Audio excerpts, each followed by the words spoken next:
Beri nama pedang ini Naga Puspa. Selamatkan dia. Jangan sampai jatuh ke tangan pendekar berwatak jahat.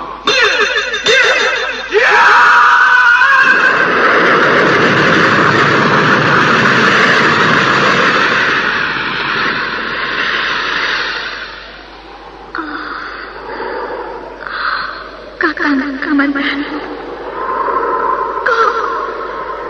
kau masih juga tidak percaya bahwa aku mencintaimu. Mesin, maafkan aku, Mesin. Mesin.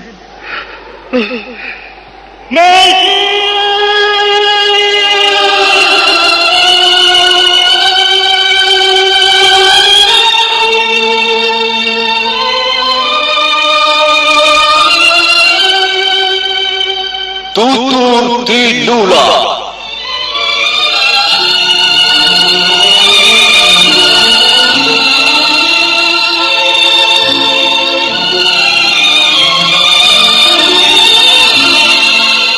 Sebuah sandiwara radio serial, produksi Sanggar Cerita dan Teater Sanggar Prativi.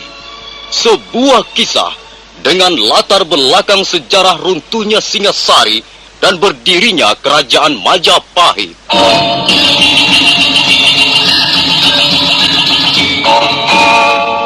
Sandiwara ini didukung oleh pemain-pemain radio yang sudah ternama, Ferry Fadli, Yvonne Rose, dan Eli Ermawati.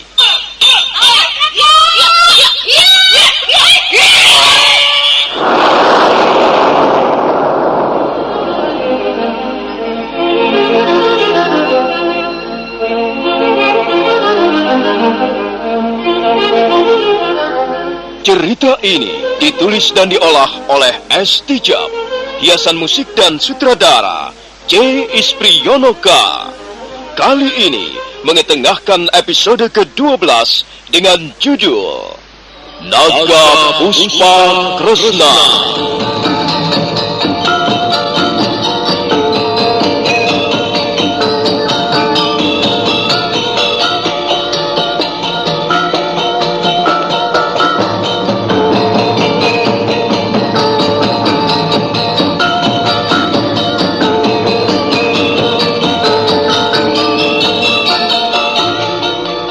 Dalam seri ke-355 ini didukung oleh para pemain Ferry Fadli sebagai Arya Kamandanu, Eli Ermawati sebagai Mesin, dan Asdi Suhastra pembawa cerita. Selamat menikmati.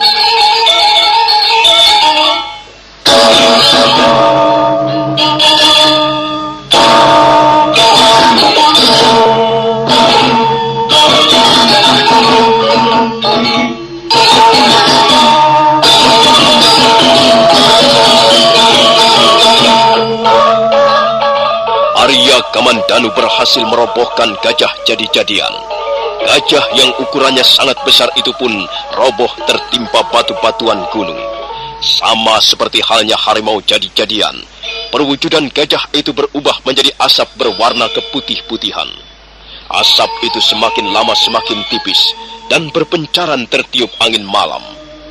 Selanjutnya Arya Kamandanu merasakan suasana hening mencekam di sekitarnya.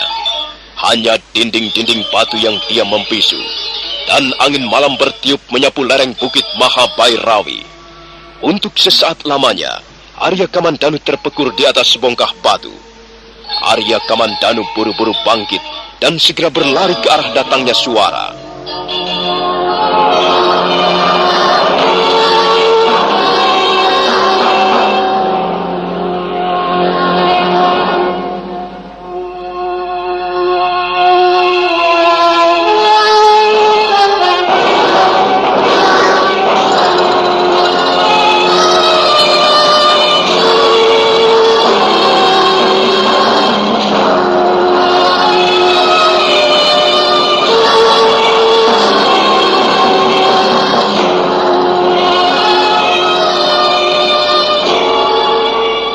Arya Kamandanu berlari menyeberangi punggung bukit Mahabhairawi.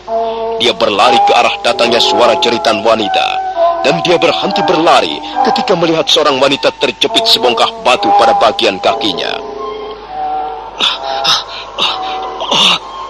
Mesin? Benarkah kau Mesin? Kakiku. Aduh, tolonglah kakiku terjepit batu. Tenanglah Mesin. Aku akan menolongmu. Aku pasti akan menolongmu. Tangan-tangan Arya Kamandanu segera meraih sebongkah batu yang menjepit kaki Mesin, kemudian mendorongnya ke pinggir.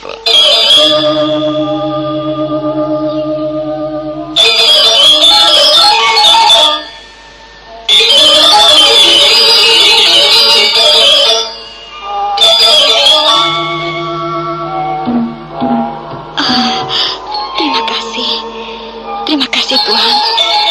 Tuhan telah menolong saya. Mesin? Bukankah kau Mesin? Iya, saya Mesin. Aku Arya Kamandanu. Apakah kau sudah lupa padaku? Aku suamimu Mesin? Tidak, Tuhan bukanlah suami saya. Suami saya sudah meninggal beberapa waktu yang lalu. Suami saya bernama Pendekarlo. Tuhan jangan mengaku aku sebagai suami saya. Mesin? Apa maksudmu, Mesin? Saya tidak bermaksud apa-apa. Saya hanya mengatakan bahwa saya bukanlah istri Tuhan. Tuhan adalah seorang pendekar ternama. Bahkan sekarang Tuhan sudah menjabat sebagai pembesar kerajaan Majapahit. Tuhan dikagumi orang di mana-mana. Nama Tuhan disanjung di mana-mana, sampai ke pelosok-pelosok desa. Tidak, Mesin. Aku masih tetap Arya Kamandanu yang dulu. Aku sama sekali tidak mengalami perubahan apa-apa. Tuhan boleh mengatakan begitu, tapi kenyataannya lain. Tak ada yang berani menyangka bahwa Tuhan adalah seorang pendekar yang termasyhur. Siapa yang tidak kenal Arya Kamandanu? Kalau ada seorang warga Majapahit tidak kenal nama itu, tentulah dia berpikiran picik. Setiap warga di seluruh wilayah Majapahit ini, bahkan sampai ke pelosok-pelosok desa, pantai, pastilah mempunyai telinga untuk mendengar kemasyhuran Tuhan. Sudahlah, Mesin. Aku tidak menjadi bangga karena sanjungan-sanjungan seperti itu. Sudahlah. Lebih baik kau ceritakan bagaimana kau bisa sampai ke tempat ini. Oh, tapi benarkah kau Mesin? Apakah aku tidak salah lihat? Sudah lama kita berpisah, Tuhan. Saya tidak akan menyalahkan Tuhan kalau misalnya Tuhan telah melupakan saya. Maaf. Terima kasih atas pertolongan Tuhan. Tunggu, Mesin, tunggu.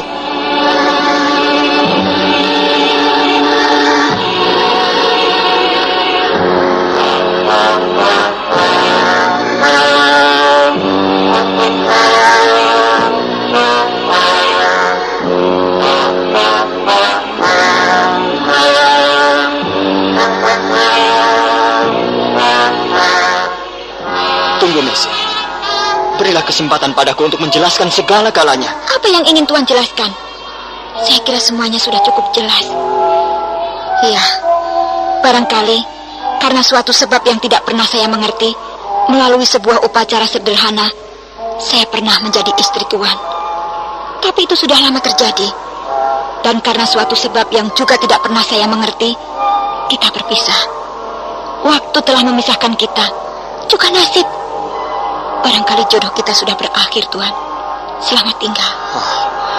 Mesin, aku tidak peduli apa yang kau katakan. Bagiku kau tetap istriku. Sampai kapanpun kau tetap menjadi istriku. Jangan, Tuhan. Jangan. Saya harap Tuhan dapat mengendalikan diri. Lepaskan tangan saya, Tuhan. Tidak. Lepaskan, Tuhan. Lepaskan tanganku. Kakak. Lepaskan Kakak Kamandanu. Tidak akan kulepaskan. Baiklah, apa yang kau inginkan dariku? Sang Hyang Widi, mengapa berat sekali cobaanku ini? Benarkah wanita ini adalah Mesin? Aku sudah sejak lama sekali merindukannya. Aku tidak sampai hati menyakiti wanita ini.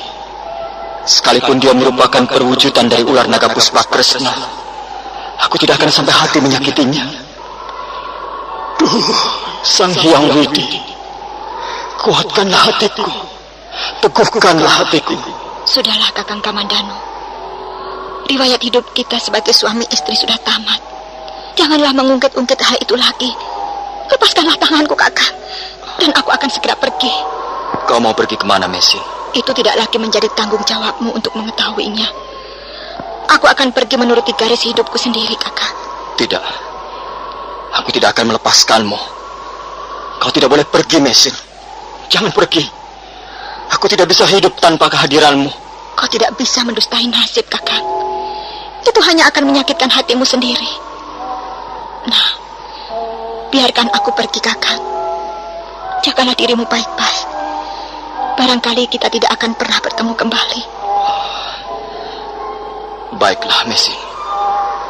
Baiklah. Kalau memang begitu keinginanmu, aku pun tidak bisa memaksamu. Tapi sebelum pergi, ada yang ingin ku ketahui darimu. Secepat kilat, tangan Arya Kamandanu meraih pakaian Maisin dan menjamretnya dengan seluruh tenaganya.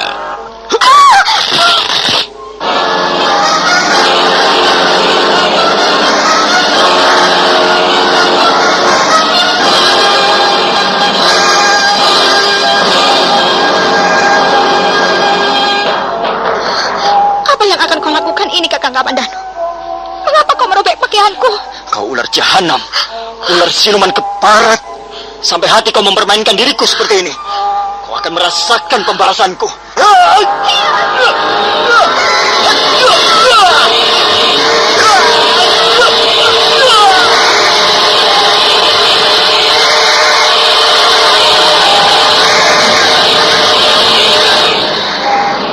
Arya Kamandanu sudah tidak peduli lagi siapa yang menjadi lawannya sekarang. Dia segera menyerang Maisin Gadungan. Sementara itu Maisin Gadungan berusaha untuk mempertahankan diri dari gempuran-gempuran Arya Kamandanu. Mereka bertarung dengan sengit. Suatu ketika Arya Kamandanu berhasil memukul Maisin hingga terjengkang jatuh. Maisin kembali bangkit. Saat selanjutnya Arya Kamandanu berhasil menyerangkan tendangannya.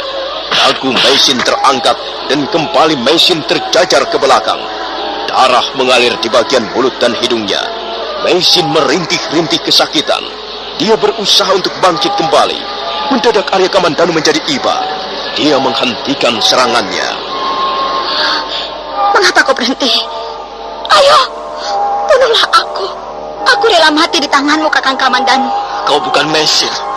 Kau adalah ular siluman. Kalau begitu, mengapa kau tidak segera membunuh aku? Ayo, pukullah aku. Pukul dan tendanglah aku. Biarlah aku mati.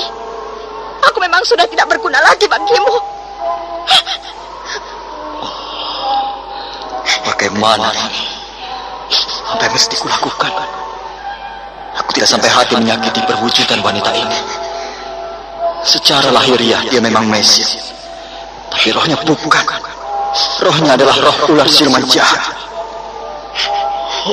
Sang Hyang Widi, kuatkanlah hatiku, kuatkanlah dan teguhkanlah jiwaku. Cobaan ini terlalu berat. Ayo, Kakang Kamandanu, cepat, bunuhlah aku. Aku tidak akan melawan. Memang tak ada gunanya lagi aku hidup. Untuk apa aku hidup selalu menderita? Aku ini seperti sampah busuk. Aku dicampakkan ke sana kemari oleh nasib. Dan sekarang aku sudah pasrah, Kakang Kamandanu. Aku benar-benar sudah pasrah. Aku tidak peduli lagi akan nasibku. Ayo, Kakang, cepat, bunuhlah aku.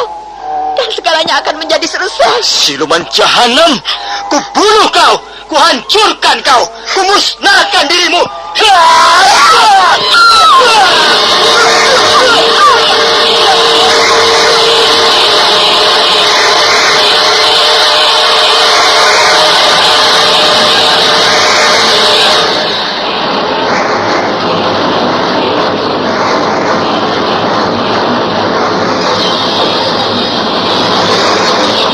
Arya Kamandanu berusaha untuk melawan rasa iba yang berkait dalam hatinya. Dengan berat dia menyerang perwujudan Maisin. Dia menghajarnya habis-habisan. Dia memukul, menendang, dan mencocos wajah Maisin tanpa ampun. Namun begitu hatinya benar-benar merasa tersiksa. Setiap kali pukulan itu melayang ke wajah Maisin, ulu hatinya terasa sakit. Ya, bagaimana tidak? Dia sangat mencintai wanita itu. Dia sangat mencintai istrinya yang sejak lama telah dirindukannya. Tapi demikian dia ingat bahwa Meisin hanyalah perwujudan dari ular siluman. Mendadak hatinya menjadi geram, dan dia menyerang kembali dengan garang. Dia menendang, mencotos dan menyodok, sehingga tubuh Meisin beberapa kali terkapar di atas batu. Tapi Arya Kamandanu terus berusaha membuang rasa iba di hatinya. Dia menghampiri Meisin, menjambak rambutnya, dan memukulinya berkali-kali. Mampus kau ular jahanam! Mampus kau!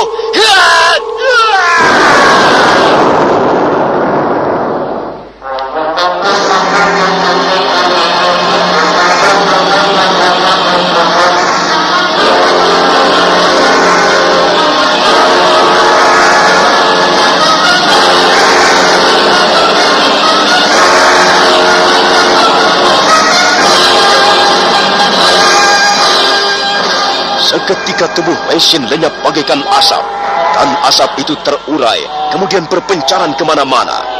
Mendadak dari balik kepulan asap, muncul sosok tubuh manusia yang lain.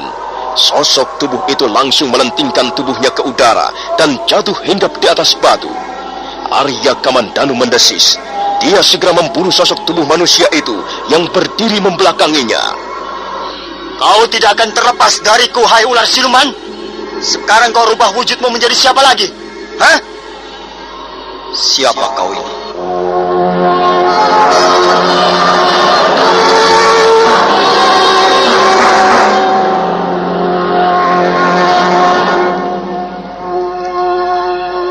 Arya Kamandanu terkejut bagaikan disengat kalajengking ketika sosok tubuh itu membalikkan punggungnya. Dia melihat laki-laki itu menyerupai dirinya. Hatinya menjadi semakin geram. Sekarang dia berhadapan dengan perwujudan dirinya sendiri. Kurang ajar. Kau telah mengambil perwujudan diriku. Apa katamu? Aku mengambil perwujudan dirimu. Akulah Arya Kamandanu yang sesungguhnya. Sedangkan kau hanyalah segumpal nafsu. Makhluk jahanam. Pandai sekali kau mengelabui orang. Tapi mataku tidak akan silau. Kau boleh mengaku-ngaku sebagai Arya Kamandanu. Kaulah yang mengaku-ngaku sebagai Arya Kamandanu. Tutup mulutmu. Mari kita buktikan. Lepaskan pakaianmu. Kita lihat siapa Arya Kamandanu yang sesungguhnya. Arya Kamandanu asli tidak pernah mempunyai noda hitam di pundaknya bagian kiri. Ayo, perlihatkan wajahmu yang sesungguhnya, hai ular siluman. Kau jangan bergurau. Kita ditakdirkan menjadi laki-laki. Marilah kita bertarung sebagaimana laki-laki. Baik, akan kulayani tantanganmu.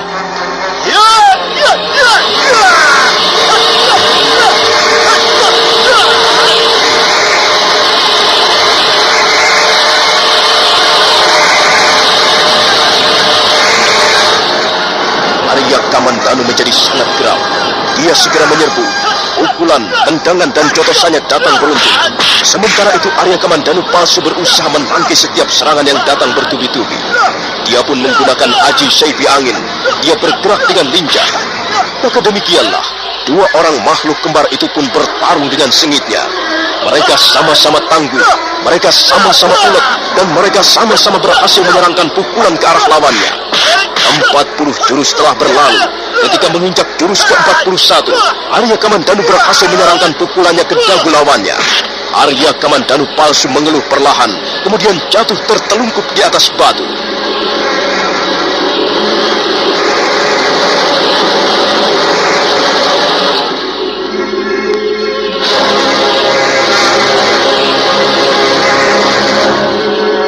Ayo, bangkitlah siluman. Bangkit dan lawan aku. Marilah kita selesaikan pertarungan ini.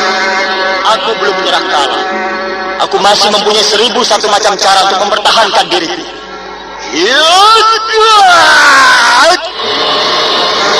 Kembali Arya Kamandanu dengan menyerang, dan terjadilah pertarungan sengit untuk kedua kalinya. Kali ini Arya Kamandanu mendapat peluang yang sangat bagus, dan dia dapat memanfaatkannya dengan sebaik-baiknya. Suatu ketika dia berhasil menyambar tangan Arya Kamandanu gadungan, kemudian melingkarkan lengan kirinya ke arah leher lawan, dan selanjutnya dia menjepit leher lawannya kuat-kuat. Lepaskan aku. Tidak akan kulepaskan. Sampai kapanpun tidak akan kulepaskan. Lepaskan keparat.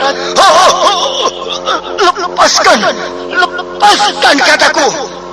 Tidak akan kulepaskan. Aku sudah susah payah mencarimu. Dan sekarang aku sudah menemukanmu. Karena itu aku tidak akan melepaskanmu. Biarlah aku jepit lehermu hingga putus.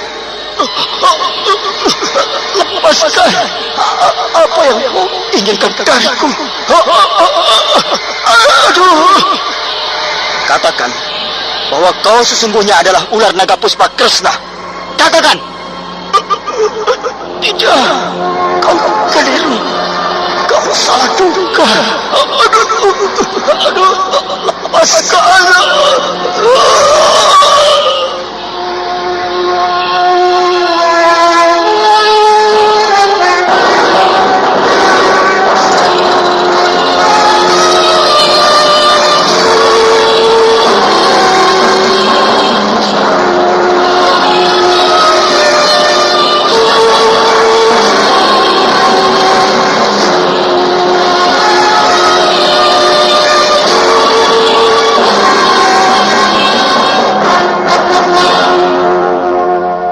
Arya Kamandanu terus menjepit leher lawannya.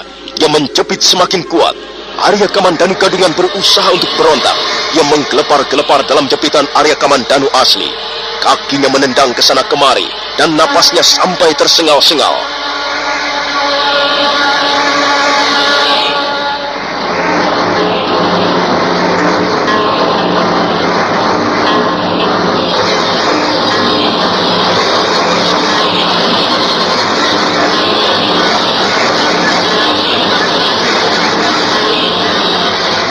Nah, bagaimanakah akhir peristiwa ini?